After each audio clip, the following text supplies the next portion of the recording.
MHC के बारे में हम पढ़ रहे थे कि मेजर हिस्टोकम्पैटिबिलिटी 1 और 2 में फ़र्क क्या है। इसके बारे में आपको पता होना चाहिए कि ह्यूमन ल्यूकोसाइट एंटीजन और ह्यूमन ल्यूकोसाइट एंटीजन दोनों में पाए जाते हैं। ये 1 है और 1 से रिलेटेड है, तो इसमें जो एंटीजन आएगा, जो इसमें हमारे पास एंटीजन होगा, उसका जो एक्चुअली जीन से जो कोड कर रहा है, इसका जो अलील होगा वो क्या होगा, 1 होगा।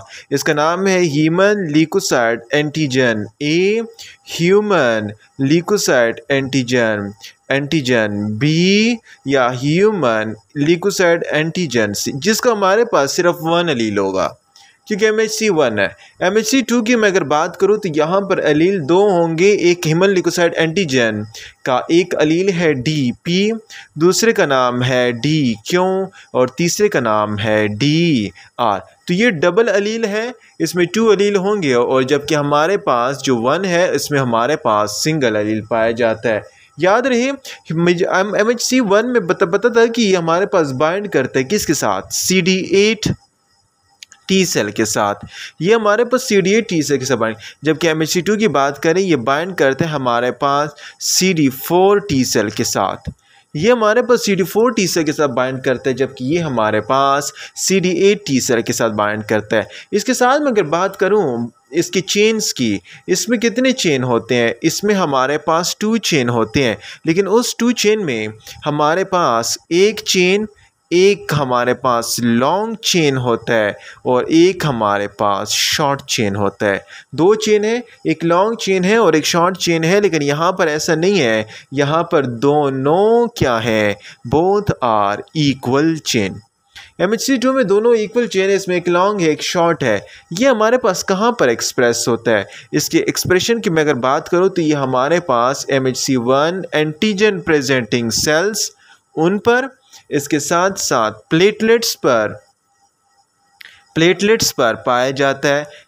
ये किस पर नहीं होता है, ये हमारे पास RBC में नहीं होता है, क्योंकि मैच्योर RBC में हमारे पास न्यूक्लियस नहीं है। तो यहाँ पर एंटीजन प्रेजेंटिंग सेल और प्लेटलेट्स पर हमारे पास MHC 1 होता है, और ये हमारे पास MHC 2 की अगर बात करें, ये सिर्फ और सिर्फ antigen presenting cell like dendritic cell जो हमारे पास पाए जाते हैं, MHC 2 सिर्फ उन पर पाया जाता है। तो ये सिर्फ एंटीजन प्रेजेंटिंग सेल और प्लेटलेट्स पर, ये सिर्फ और सिर्फ डेंड्राइटिक सेल। अगर मैं इनकी बात करूँ तो ये MHC 1 CD8 टी सेल ये किन पर एक्ट करता था, this was acting on endogenous substances.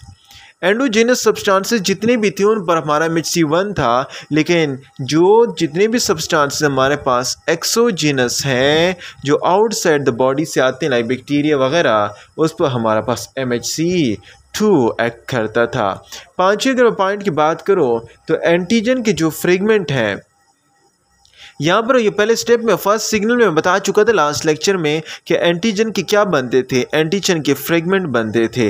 Antigen के फ्रेगमेंट जो है वो हमारे पास टैप चैनल के थ्रू होके रफ एंडोप्लाज्मिक रेटिकुलम में इंटर होते थे, लेकिन यहाँ पर ऐसा नहीं है। यहाँ पर एंटीजन के फ्रेगमेंट जो हैं वो डायरेक्ट एंड डायरेक्ट क्या होते हैं, रफ एंडोप्लाज्मिक रेटिकुलम में तो चले जाते हैं, लेकिन वो किसके थ्रू होते हैं, वो हमारे पास फेगोलाइसोसोम यानी एसिडिक एनवायरनमेंट के थ्रू वो ट्रेवल करते थे। यहाँ पर MHC 1 की अगर मैं बात करूँ तो यहाँ पर MHC 1 की अगर चेन की बात की जाए तो इसके अंदर जो चेन होता है वो बीटा माइक्रोग्लोब्यूलिन का बना होता है। बीटा माइक्रोग्लोब्यूलिन ग्लोब्यूलिन का चेन हमारे पास MHC 1 में होता है, लेकिन यहाँ पर इसका जो चेन होता है वो इनवेरिएंट चेन होता है। इनवेरिएंट चेन का मतलब है कि वो वेरिएबल होता है और वो डिफरेंट होता है। MHC एंटीजन A, B और C की मैं बात करूँ, और DP, DQ और DR CD8 टी सेल में और CD4 टी सेल में, इसमें 2 चेन है, 1 लॉन्ग 1 शॉर्ट, और 2 इक्वल चेन से पाई जाती हैं। एक्सप्रेस होते हैं एंटीजन प्रेजेंटिंग सेल पर और प्लेटलेट्स पर, और RBC जिन पर न्यूक्लियस नहीं होता है, उसमें मौजूद नहीं होता है हमारे पास। ये सिर्फ और सिर्फ हमारे पास डेंड्राइटिक सेल्स में पाया जाता है। ये एंडोजेनस सब्सटेंसेस पर एक्सप्रेस हो रहा था, ये एक्सोजेनस। इसके एंटीजन के फ्रेगमेंट हमारे पास टैप चैनल के थ्रू एंडोप्लाज्मिक रेटिकुलम में, यहाँ पर फेगोलाइसोसोम बनता था, यहाँ पर बीटा माइक्रोग्लोब्यूलिन का चेन बना है, और इसमें हमारे पास इनवेरिएंट चेन होते हैं। ह्यूमन ल्यूकोसाइड अगला जो है हमारे पास ह्यूमन ल्यूकोसाइड एंटीजन में बता चुका है MHC1 में भी होता है और MHC2 में। इसके सब टाइप्स कौन से हैं और उन सब टाइप के हमारे पास कमी बेशी की वजह से कौन कौन सी बीमारियां आती हैं। सबसे पहले ह्यूमन ल्यूकोसाइड एंटीजन जो ए में बता रहा था उसमें हमारे पास एक कैटेगरी में A3 आता है। A3 हमारे पास आपने निमोनिक याद रखना है कि ह्यूमन ल्यूकोसाइड A3 मोनोक्रोमेटोसिस, He3 मोनोक्रोमेटोसिस, ये निमोनिक याद कर लेना है। He3 मोनोक्रोमेटोसिस का मतलब क्या है? मतलब ये है कि A3 की डिफिशेंसी या इसकी म्यूटेशन या कमी बेशी की वजह से हमारे पास कौन सी बीमारी आती है? हमारे पास एक डिजीज़ आती है जिसका नाम है हीमोक्रोमेटोसिस। हमारे पास हीमोक्रोमेटोसिस की बीमारी आती है। नेक्स्ट कि अगर मैं बात करूं तो हमारे पास ह्यूमन ल्यूकोसाइड एंटीजन ए के एलील में हमारे पास बी का भी था, B8। अगर हमारे पास B8 की डिफिशेंसी आ रही है तो आपने क्या करना है? आपने ये निमोनिक याद रखना है, डोंट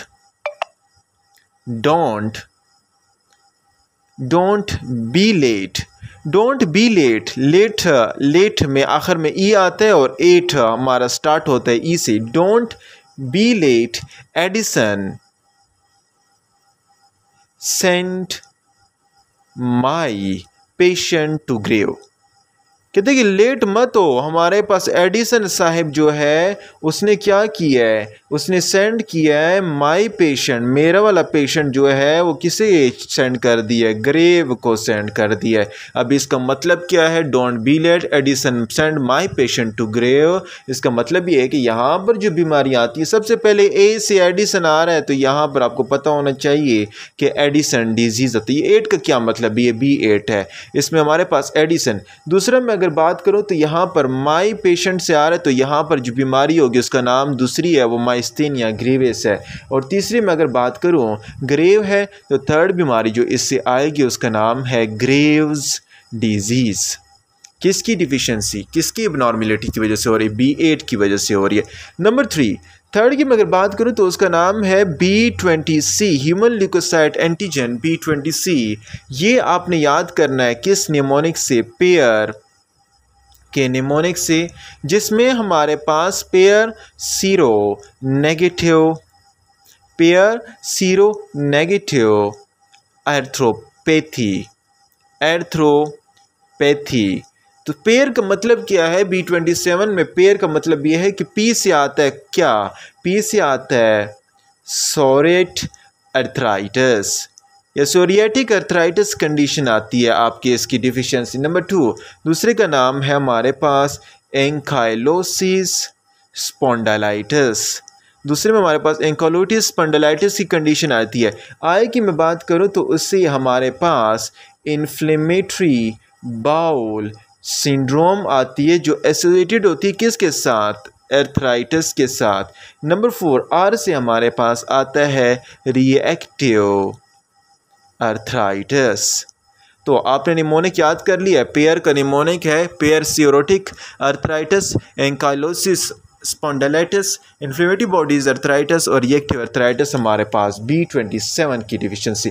नंबर 4 सी की मैं बात करूँ, सिंपल सी ल्यूकोसाइड एंटीजन C है तो आपको सिर्फ याद होना चाहिए हमारे पास डायरेक्ट इनडायरेक्ट सोरियासिस काज करता है।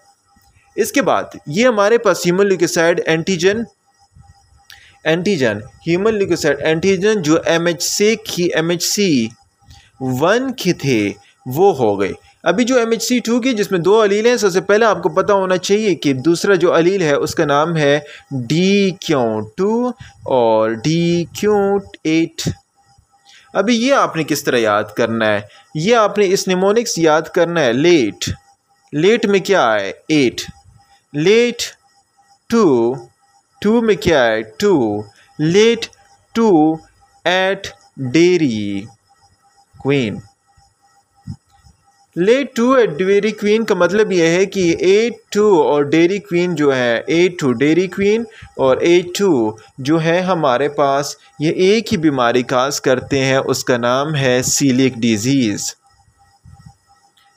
इसे हमारे पास अगर डिफिशिएंट हो तो एक बीमारी हो जाती है जिसका नाम सीलिक डिजीज़ है। दूसरा जो है हमारे पास DR4 DR4 आप DR2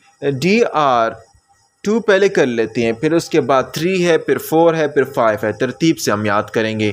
DR2 में आपने याद रखना है कि DR2 मल्टीपल, ये निमोनिक याद करना है, DR2 मल्टीपल हे पोस्चर।